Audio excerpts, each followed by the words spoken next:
Om Awignamastu Namasita. Om Swastiastu. Izin memperkenalkan diri. Nama Wayan Riko Ananta, NPM 2011060002. Saya akan membawakan materi dan wacana yang berjudul Bahagia Itu Sederhana. Setiap orang pasti menginginkan hal tersebut. Apa itu bahagia dan bagaimana rasanya bahagia? Namun, acap kali kebanyakan dari kita jauh dari kata-kata tersebut. Terkadang mudah terucap, namun tak senada dengan apa yang kita rasakan. Kita dengan segala kesibukan dan aktivitas terkadang lupa bagaimana caranya untuk bahagia. Lalu pertanyaan dasar kita adalah, mengapa kita harus bahagia dan apa yang dapat kita lakukan sehingga kita bahagia? Sederhana itukah bahagia? Selama ini kita sering membaca di halaman dinding Facebook atau Instagram dan media sosial lainnya milik teman dan ataupun sahabat kita yang terlintas lewat. Salah satu contoh teman upload foto sedang jalan-jalan sore di sawah dengan caption, "Bahagia itu sederhana ya. Bisa foto di tengah sawah saja sudah membuatku bahagia." So, jangan lupa bahagia sobat. Demikian kurang lebih curahan hati seorang yang merasakan betapa sederhananya bahagia itu. Kembali lagi ke pertanyaan awal tadi, mengapa kita harus bahagia? Ya karena bahagia adalah tujuan.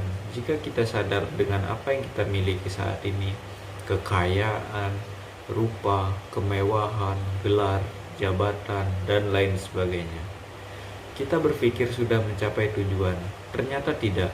Namun jika kita renungkan dengan penuh kesadaran, maka semua itu hanyalah sebuah alat bantu yang kita gunakan untuk mencapai tujuan.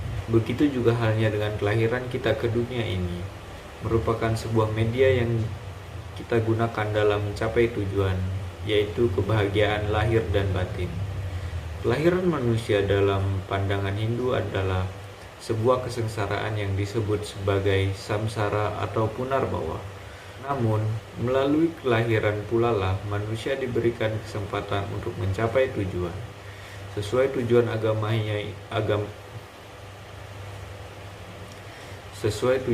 Hindu, yaitu Moksartam Jagatita Yaca Iti Dharma, mencapai kebahagiaan dunia dan mencapai kebahagiaan rohani, yang artinya bahwa kelahiran manusia adalah sebuah kejatuhan, degradasi.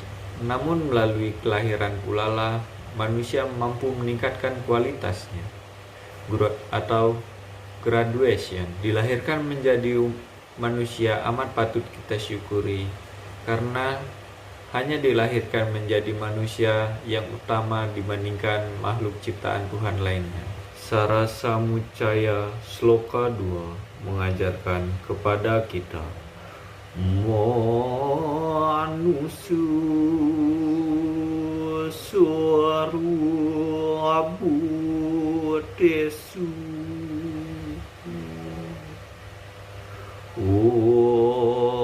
Ortate Wai Subo Sube Asu Besu Samo Switang Sube Sewewa Wakaraye, yang artinya di antara semua makhluk hidup hanya dilahirkan menjadi manusia sajalah yang dapat melakukan perbuatan baik ataupun perbuatan buruk. Oleh karena itu, leburlah ke dalam perbuatan baik segala perbuatan buruk itu. Demikianlah gunanya dilahirkan menjadi manusia. Oleh karena itu, kebahagiaan kita yang pertama adalah mensyukuri kelahiran kita sebagai manusia. Pertanyaan kedua yaitu, apa yang kita lakukan sehingga kita bahagia? Apakah cukup hanya dengan mensyukuri kelahiran menjadi manusia? Tentu tidak. Untuk mencapai tujuan hidup, maka manusia haruslah berkarma atau berbuat. Salah satu kemampuan yang dimiliki oleh manusia yang tidak dimiliki makhluk lain, yaitu pikiran atau ide. Pikiran sebagai salah satu kelebihan dan juga sekaligus titik kelemahan pada manusia. Ketika ia tidak mampu mengendalikan pikirannya, pengendalian diri dan pengekangan terhadap pikiran menjadi sangat penting. Hal ini dapat dilatih melalui tapa, yoga, dan samadhi.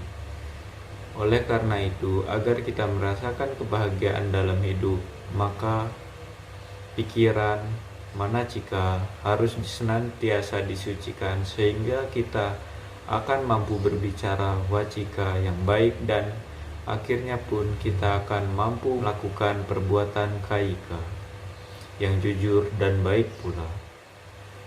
Dengan demikian, untuk meningkatkan kualitas kehidupan kita di bumi ini, maka dinyatakan dalam Bhagavad Gita Adhyaya 13 Sloka 8 agar kita setiap saat merenungkan 6 hal yang disebut Sat Anudarsanam. 6 kelemahan itu kalau tidak direnungkan dapat menimbulkan penderitaan, tapi kalau direnungkan baik-baik maka dampak negatifnya dapat diperkecil. Sesederhana itukah bahagia? Maka penting bagi kita untuk merenungkan 6 permasalahan hidup agar kita dekat dengan kebahagiaan yang hakiki. 1. Janma, arti lahirnya ke bumi ini. Lahir ke bumi hendaknya dipahami sebagai kesempatan untuk memperbaiki diri lahir dan batin.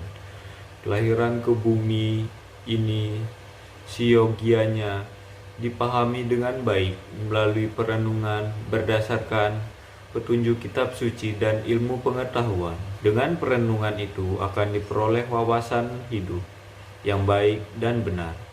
Dalam hidup ini, kalau kita mampu senantiasa berperilaku berdasarkan dharma, maka kitab suci menjanjikan akan memperoleh kehidupan bahagia di skala maupun di niskala. Renungan dengan landasan kitab suci dan ilmu pengetahuan amat diperlukan agar setiap langkah dalam hidup ini dapat dianalisa dengan cermat untuk terhindar dari perilaku adharma. 2. Mrityu, artinya siapa saja yang pernah lahir cepat atau lambat pasti akan mati. Kapan kita akan mati? Yang pasti tahu hanyalah Tuhan sendiri. Karena mati itu sudah pasti, renungkanlah sejak awal agar mati kita menurut ukuran umum mati secara wajar. Dalam ajaran Hindu, ada yang disebut mati benar, mati salah pati, dan mati ulah pati. 3. Jara, artinya umur tua. Menjalani hidup dengan usia lanjut bukanlah baru. Kita renungkan saat kita sudah tua. Menanggapi usia lanjut hendaknya direnungkan sedini mungkin. Perenungan itu dimaksudkan agar persiapan untuk menghadapi hari tua baik mental maupun fisik dilakukan dengan sebaik-baiknya. Dalam kekawin Winiti Sastra dinyatakan saat usia lanjut tengah tuwuh sewecana gegente. Artinya, kalau sudah setengah umur swadharmanya adalah sebagai penasihat saja. Ikhlaskanlah estafet kehidupan ini pada generasi muda. Setelah itu, kalau sudah tua, janganlah berebut berbagai peran kehidupan pada generasi tua. Swadharma orang yang sudah lanjut usia adalah membagi pengalamannya pada generasi selanjutnya. Dengan demikian, hormat generasi muda pada yang tua akan lebih mudah dapat dicapai Dengan renungan yang benar, itu derita usia lanjut dapat diminimalkan. 4. Wiadi, artinya sakit. Keadaan sakit tidak pernah diharapkan oleh siapa saja, tetapi sakit itu pernah singgah pada diri siapa saja. Orang bijak mengatakan lebih baik mencegah daripada mengobati. Ini artinya mencegah timbulnya penyakit itu hendaknya didalami sejak awal, karena kesalahan dari awal dalam memelihara kesehatan akan amat sulit ditanggulangi. Kalau sudah tua, menanamkan dasar-dasar hidup sehat hendaknya dilakukan sedini mungkin. Kalau terlambat menyiapkan diri mencegah suatu penyakit, maka seumur hidup kita akan menyesal. Duka, artinya sedih atau derita. Dinamika hidup di bumi ini merupakan suka dan duka. Karena itu konsep hidup dalam sastra suci Hindu mengatasi suka dan duka. Bhagavad Gita Adhyaya 11 Sloka 15 menyatakan, Duka sukam diru. Artinya, seimbang dan bertanggunglah menghadapi suka dan duka. Dalam sloka tersebut dinyatakan, barang siapa yang seimbang dan tangguh menghadapi suka dan duka, ia akan menghadapi hidup yang bahagia sampai mencapai surga. 6. Dosa. Kata dosa berasal dari kata dus, yang artinya melemahkan atau merusak. Ini artinya dalam hidup ada perilaku manusia yang melemahkan, bahkan sampai merusak, ada yang menguatkan. Manusia hendak senantiasa memikirkan dalam-dalam agar jangan berbuat untuk melemahkan dirinya dengan berbuat dosa yang menjauhkan hidup ini pada hidup bahagia, apalagi surga.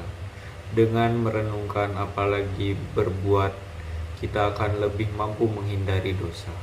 Dengan demikian, semoga melalui perenungan 6 permasalahan dalam hidup ini, kita akan siap menghadapi segala cobaan dalam kehidupan kita. Sehingga apapun cobaannya, semoga kebahagiaan hidup akan selalu menghampiri diri kita. Bahagia itu sederhana? Ya, bahagia itu kita yang ciptakan. Bersyukur atas apa yang kita peroleh dalam kehidupan ini. Bersyukur bukan karena kita bahagia, tetapi bahagia karena kita selalu bersyukur. Rahayu. Demikian Dharma Wacana yang dapat saya sampaikan. Kurang lebihnya saya mohon maaf. Kepada Tuhan saya mohon ampun. Saya ucapkan Om Santi, Santi, Santi, Om.